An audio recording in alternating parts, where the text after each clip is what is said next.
Well, they've already learned the first step of being guests together is you have to stand so much closer than you think you do, shoulder to shoulder. How many times have you and I done a show in the same locale? We were like so uncomfortable too. You're always like, you're too close. This looks weird. You're right close to me. Get away. I want my personal space. My mom was like that. She was like, don't sit there. You're too close to me. And I'm like, Mom, you birthed me. Like, what is the problem? I feel like the police made a song like this. People like their space. Hey, we sometimes do this thing where we will double dip on a guest, especially should it turn out that they are wed to someone especially talented. And that's what we did this time. Nancy Harhut put us on to Janet Sutherland. So previous guest, right. Nancy Harhut, expert in persuasion and behavioral science for marketing, introduced me via Facebook to Janet Sutherland, a really amazing artist in our not too far from where we are actually. And we discovered in the course of that interview that her husband is also an artist and they live together. And we were like, the what? I mean, I know it's not unusual for spouses to live together, but I feel like artists are supposed to be temperamental and it must be extra hard. You know what I mean? We've got two artists, Mike Dorsey and Janet Sutherland, sitting on the backpack. Hi everyone, Tim Kitzer from NBA Jam and NFL Blitz, welcoming you to The Backpack Show. Your hosts, Chris Brogan, Kerry Gorgone, boom shakalaka. Backpack Show. Oh, who'd you look at today? I have to look at people that time. Say hi to your mom. Hey, my mom. How are you? And your dad. There's my dad. And hello, Julie. Father. Hi, Julie. We'll get coffee after. You're not that far away. Project Rebuild. You should tell us who from Project Rebuild this is so we can say hi to you properly. You're one of your many people. Chloe. Hi, Chloe. Leslie. And Leslie, good to see you. Hey, listen, as unlikely as it could possibly be, we are sponsored, so you can get your own show like this on StreamYard, cbrogan.net/StreamYard. And unlikely as it is. I don't know. But look at that duck. You could probably paint a pretty good duck if you were not already probably You've been a landscape so artist. Fussy about the duck. Maybe we should drag in our friends Janet and Mike to talk about art and painting. And how they live with each other. Welcome to our show today, Janet and Mike. Good to see you. So my theory, Janet and Mike, is that two lawyers under the same roof could negotiate things sufficiently to keep things civil. But how about artists? Are you temperamental? Is it difficult? Or do you each have your own corner where you paint? Like, how does this work?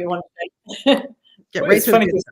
Someone just this morning, one of our friends who works for the Ipswich government, walked in and said she loves the idea that we're both married and we point from different perspectives.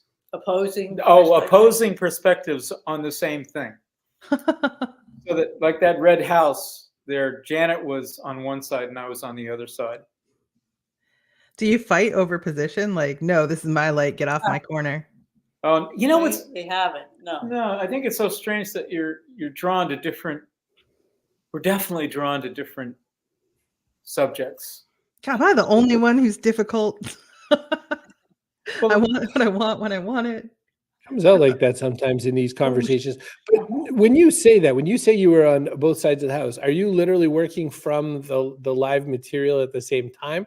Or do you take different pictures because something catches your eye different? You work from pictures? What's the process? Well, I think it's all of the above. That particular painting, Janet was on the other side of the dune and I was on the side that's painted.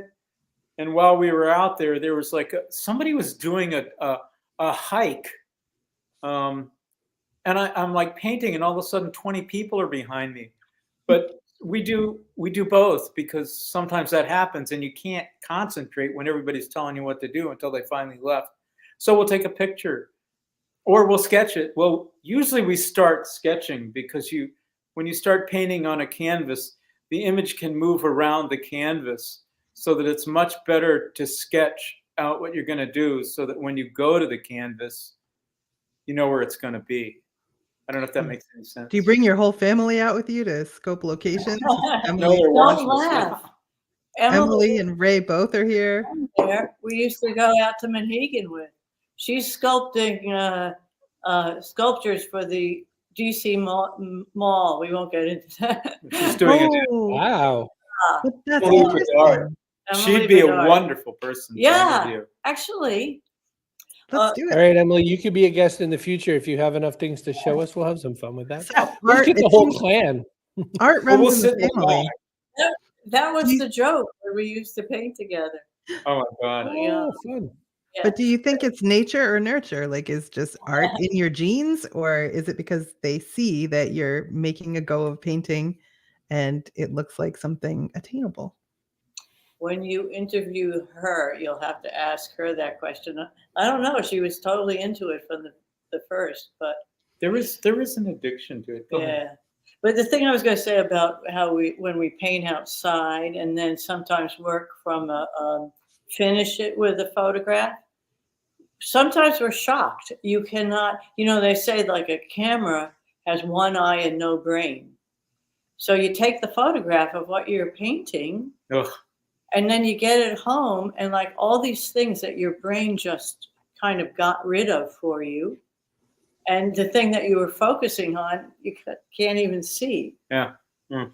So it's so much better when we start outside. I would think sketching helps with that, right? Because the camera will capture things you don't want, but when you sketch, you're choosing what to include and capture. Yeah, and it also lies. It's so funny because we were talking about this earlier, how a photograph like reports, but when you paint a painting, every single mark, all the colors that you create, the image that you draw, all of them are with the human hand. So the cumulative effect of a handmade image, I think, is much, much different than a photograph. Look at the detail. Yeah, that's a great. I mean, that's a great example of that, right, Michael? Because right in there, you've got to capture that sort of deep light that comes from underneath a wave. You've got to capture, the spray of we're working on this boat right now, and the people working together, the steam coming off the engine to say that this thing is in movement and all that. There's a lot there. Dirty windows. Yeah. It's so funny because one of our instructors, this wonderful guy, Donald Journey, says that there's a camera in your eye that you're always like taking pictures. And so that when you go back to paint, there's a memory issue that starts to happen. In that painting we just looked at, you didn't have any reference whatsoever for the, what do you call that? The big waves. The swell. The swell. Yeah. Well, see, I was a surfer, and all your life goes into the painting, so that those guys sitting on that boat. I mean, I've seen that happen so many times up here in New England where, these guys are out lobstering and their boats are going like this, going up and down, and they're a great bunch of guys and girls. Now I feel like we need to know how you met. So I'm imagining you were surfing and Janet was painting you. No, I don't know. Oh, God, no. Nancy Harhut. Yeah, actually, Nancy Harhut. We worked for Nancy Harhut. What a great lady she is. It's a typical story, though, with so many landscape representational kind of artists that they started as designers. Like all the Canadian 7. I don't know if you've ever heard of them. They were all graphic designers. And then you finally get away from the table and you start painting, and it's like you emerge from, you were underwater all that time. So there's a lot to pull to it. When you were talking a little bit about photos having, an eye but no brain and all that, I was touring the AP, the Associated Press. They have a hallway full of some of the most famous photos you would ever remember. Oh, wow. Just things that the minute you see them, you go, oh my gosh, I know this from Life magazine or something. And so the guy that I was with was such a weirdo, such a great and brilliant, beautiful weirdo. And he just says, a photo is the perfect capture of something that never happened. That's beautiful. That was the end of my afternoon. I didn't hear another word the whole rest of the day because that was in my head, just circling. We have some wonderful photographers from the Rockport Art Association and Museum, and one thing we've talked about, how they're artists of the nanosecond. If the image goes by just 1 second more, that it's gone. And these guys, oh, especially journalists, oh my God, they're just wizards. Don't you think, though, photographers capture that moment that is unexpected, but really happened, but it's still, they've got that wonderful moment. Whereas like painters go out and try to get the essence. Yeah, there's this, we were in Scotland and we went to the National Gallery of Portraiture, and the docent there, we were astonished to see paintings of Robbie Burns and Churchill and characters that were even before that. And she said, the thing that's different about a photograph to a portrait is a portrait carries a certain level of history with it, of this kind of je ne sais quoi. I'm not, the thing about art is all art is important, whether it's photography or sculpture. And of course, Emily would kill me if I ever said sculpture was not very important. All art is like so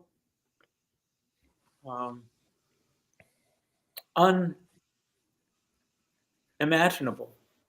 I mean, it's so amazing when someone does a piece of art.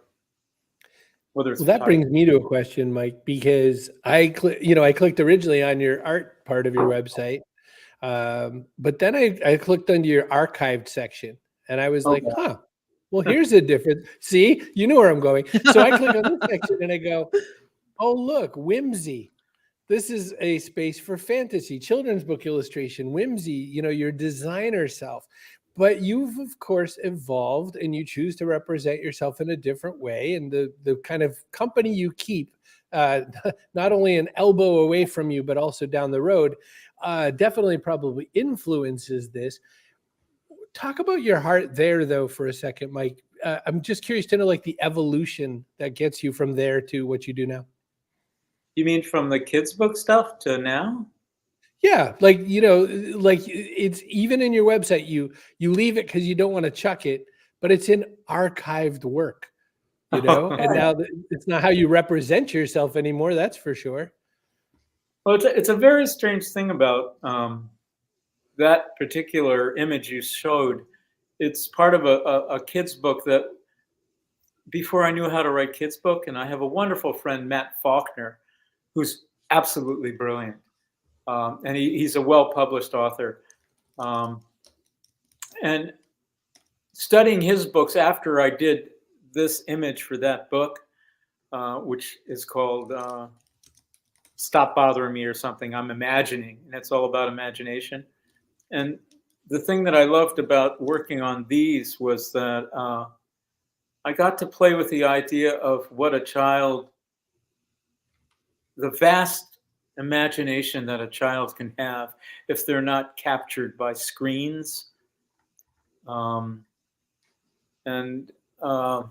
some of these are like, whenever I would talk to kids, they'd like, man, they could just go anywhere in their minds. And that's a real gift that I wish we were more determined to preserve and let them climb a tree and go into outer space, So, don't you think your paintings kind of have some of that, though? Have some of that kind of imaginal? Yeah, I guess so. I mean, thank you for asking me that. I think it carries over. I mean, even the one we looked at again in the swell. Oh, yeah. Yeah, I guess that is true. Yeah. I really love the notion of reverie. And I think that that's like one of the most critical things that we're losing today is people being allowed to like when we paint up in Maine together, there's this wonderful, that painting actually got, that painting is, that's an on-site painting. And what was lovely about it is people would walk down that path and stand, sometimes for a full half an hour, or sit down and sink into reverie. And I think that's really healthy. I wish there was more of it. I think there's an unwillingness to be bored even for a second. Oh, And boredom. can't really enter reverie without a second or two of boredom first. Yeah, it's a wonderful doorway to your own imagination. And then there's the problem of oh my God, what have I got inside me? And then after the boredom comes a slight panic, and then drifting, I hope. So then your family members, let's say like Emily, who got into art, was their upbringing different, in your opinion, than what you see with other kids who maybe aren't given the chance to be bored for a second? I mean, I will definitely ask her that question, but you as auntie and uncle, I feel like have some perspective. I'm sure you were like, here's a piece of paper, draw on it. Emily and her sister, can I say? Yeah, sure. They grew up in Vermont. You want to talk about imaginations. These young women, they would make, oh, there she is. They would make clothes, they'd make outfits. Their imaginations are so vast. And Emily's pretty special. But go ahead, B. I'm sorry. You're like, never mind the rest of them. Oh, the rest of them. You don't even. We could go. Don't get in trouble. They're all characters. And well, no, we have to do a whole family thing. So never underestimate the power of a character. Her sister Katie, same deal. Oh, Katie's just amazing. So I feel like you said something, Mike, that made me think maybe you tried your hand at writing children's books. Did you? Or you said you didn't know how to write children's books. I was thinking, did you learn? Do you do it? Like, I do it. But I also write kids' novels. I have this weird thing about writing, but I don't know about publishing. Maybe Chris can tell you something. Yeah, help me, Chris. But the New York Times best-selling author of 9 almost 10 books. Congratulations. She knows a thing too. That's no small potatoes. Well, you should just follow him on YouTube. So do you find it then, living with another artist, do you find it helps your work, sparks new ideas, different perspectives, or do you at times find yourselves kind of wanting a little solo time? We got on an elevator after a class yesterday. We have a friend it was a brilliant, Donald Journey. And we got on this elevator, and this guy gets on, and he said something about his wife. And I can't imagine. Janet is as. Maybe it's like we know somebody who's a twin and has no other siblings except the other twin. And in fact, it's Julie's husband. And he said he can't imagine having a sibling of a different age. Well, maybe it's kind of like that when you're two artists married. You can't imagine having a spouse who doesn't do the same thing. And the thing that's absolutely amazing about Janet is, like, when someone says, "Can you give me your opinion on what I'm doing here?" Usually the person comes and puts their thumbprints all over what you're doing. And Janet is really incredible about what are you trying to do. And yeah, right. I don't know if. Did you guys happen to see the Edward Hopper show at the Cape Ann Museum? I did not. They had a lot of Joe Hopper's, his wife's, and so that was really interesting to see. I mean, they didn't have a great relationship, but to see two takes on the same. They go out subject. Painting together. It was really cool to see the. Yeah, that was an incredible show. And then you walked around the corner, and Robert Henry is like one of the great teachers of portraiture, but also just a great painter. He was one of the heads of the Ashcan School. You walked around the corner, and here was this painting of Jo when she was a young woman that was just, fantastic. I mean, she could jump right off the canvas. And it's funny because they always said that she was like a really, really energetic, talked all the time. And you could feel that from the piece. I don't know why. The energy of the piece. Oh, that's interesting. It was right there. I feel like, I don't know, I wouldn't want my guy painting me. I'd be like, stay out of my lane. I don't. No, unless it was like for, I don't know, like family use or something. But I'd feel strange having it displayed. Maybe you have to see it. Do you find that? Like people have to see it and then appreciate it? There's so much love in that portrait because he had just lost his wife. And Joe was apparently like this really ebullient person who could really make a room warm. And it's really captured in that piece.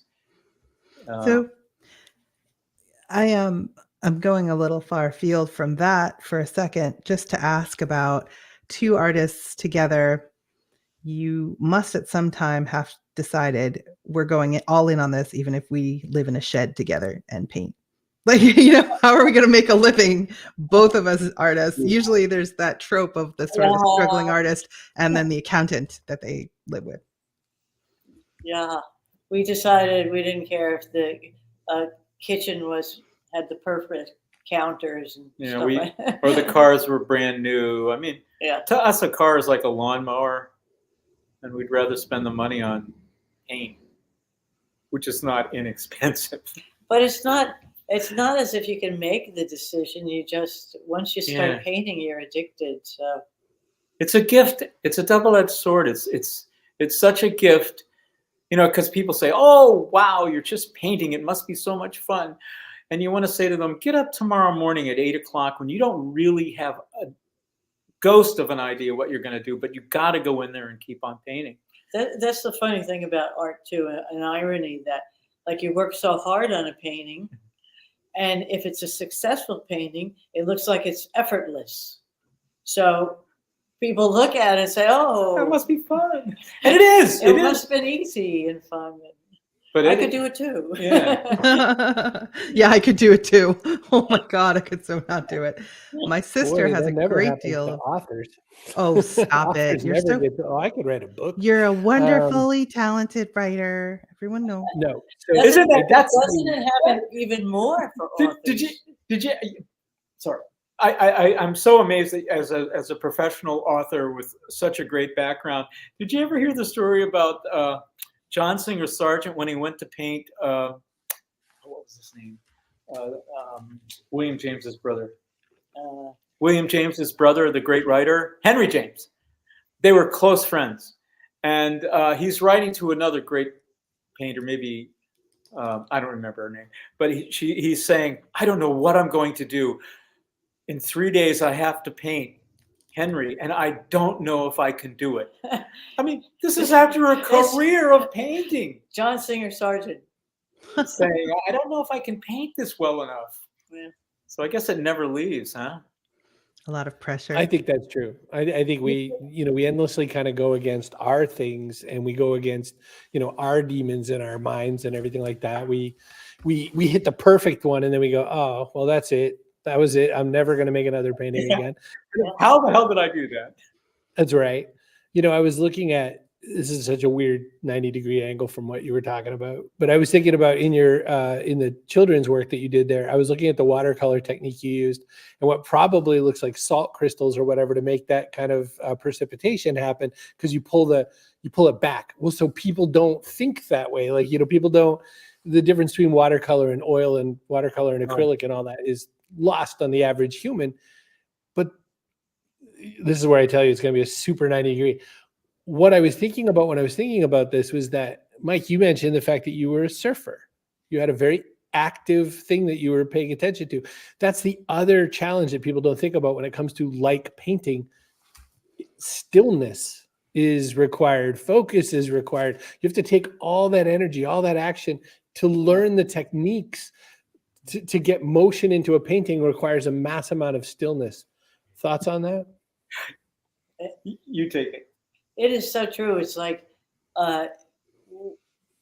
is it OCD that you have to just block everything out? If the bookcase falls down next to you, you just have to let it, especially with watercolor. Oh God. Because you can't, you're putting down washes that have to just look like they're natural. So literally the house can fall down around you and you have to go on doing it. It's so funny that you bring that up, Chris, because, I do write, and you know how you're writing, and then all of a sudden, yeah, that's the painting. All of a sudden, you're in the zone, and it's almost like, and everybody says it, that you're not really here anymore, and that happens in painting too, and especially with Janet. Like, she'll get in here at 10 o'clock and she won't leave till 6, and I'll like have to get up and go for a walk 3 or 4 times. But then you get into that space that's otherworldly. That is, I think, a reason why people envy creatives, writers and sculptors and painters, because there is that numinous space between reality and what you're creating. That's and if you start, you may have all the cares in the world. More often, just things that are pain that are on your mind, and within like 2 minutes, you're thinking, should that be cerulean or should that? That reminds me of when you read Stephen King's books, he has this theme talking about kind of a wellspring of creativity that all types of different creators dip into, not consciously. Usually it's almost like a disease. He views it as like a disease somehow, that they have visions and they can't help it. Like in Lisi's story, the husband has a literal place that he disappears to. It's like on another plane or something, called Booyah Moon, that has a pond in it. But he's got other books where it's not quite as literal as that. Do you think there is like a singular kind of human connection from which we draw for creative work, or do you experience everything as something apart from the rest? I'm not sure what you're asking. Like, do you view your art as coming from you, or do you view it as coming from humanity more broadly? That's such an interesting. That's a lovely idea. That's a lovely idea, because I think it's true and not true, because it's what's amazing about life is that we're unique.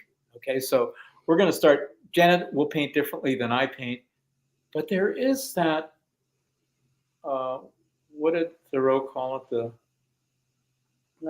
underconscious. No. The under. Yeah. Soul. The undersoul. Yeah. And that is so true. Like, we have a lot of friends who are like Native Americans, Swiss, wonderful Black friends, and they can be from around the world, but boy, when they tap into their creatives, it's, I don't know, the infinite universe gives us all a piece of it. Well, isn't it like, I think it was the Greeks who thought the creativity did not come from the artist. The creativity came from the muse, and the artist just channeled. And it is a funny thing. It's weird. It's like sometimes you say, where'd that idea come from? It's interesting to think about. Some people have dreams and wake up and do something completely different with their lives. We had a chocolatier on once who was not a chocolatier to begin with, didn't know anything about it, had a dream in which he was like Willy Wonka and said, I'm going to do that. Right. And he went off and started Philip Ashley chocolates. I wish you'd send us something. What's fun is once you get the idea, then you got to wrestle with the damn thing. Well, I guess we should. Yes, I know. Well, we're going to have your whole family on. It'll just get bigger and bigger. It'll be like the Brady Bunch used to be. We'll get a lot more people on. So we've come to the part of the show where we look into the audience for a second. Oh, and here's our person of the day. Kaboom! That voice, by the way, is the lovely Tim Kitzrow, who is the voice of NFL Blitz and NBA Jam, some very popular 1990s video games. What do you think, Kerry? I'm sort of thinking Emily, because we're trying to butter her up to be our next to get that. We'll give it to her. That means, Emily, that you are now entitled to one free apple. You could just go into any grocery store you want, take it real quick, run where they catch you, run, and just eat it. You'll be fine. And then, thank you. Thanks. So listen, we ask all our guests the same question. We asked Janet this question. We'll ask you this question. We're looking for what goes in your backpack. This could be something physical, like a pencil. It could be something metaphorical, like hope for the future. Kerry, what's a good physical thing you could throw in a backpack? Extra set of teeth. An extra set of teeth. Yeah. DJ Cumberbund. That's a good one. And what is something metaphorical we might add to the backpack? Oh, kindness. Ariel Helvetica put kindness in the backpack. She's a burlesque performer. Yes. So, Jana, we've done this once before, so we'll let Mike go first. Mike, what is something we should add to the backpack, either physical or metaphorical? You know, it's so funny. Janet stole my Snickers idea. I didn't say it. Oh, you didn't say it? Oh, I used to like always bring Snickers because it was like the spinach of artists when you get to a point and you're like, oh my God, this is horrible. You eat some Snickers and off you go again. The spinach. The spinach of artists. I feel like that's a great T-shirt.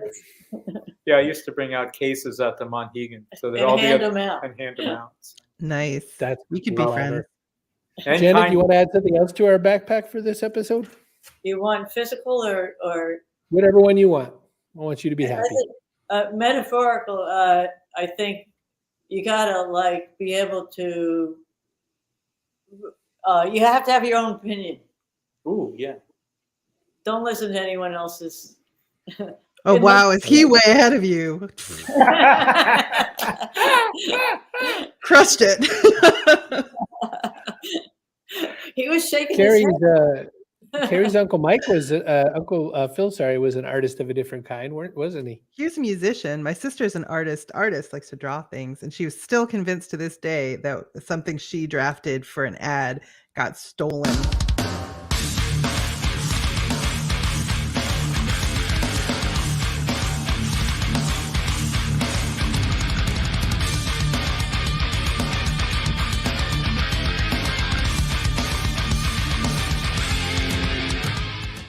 He could have been a designer for Hershey.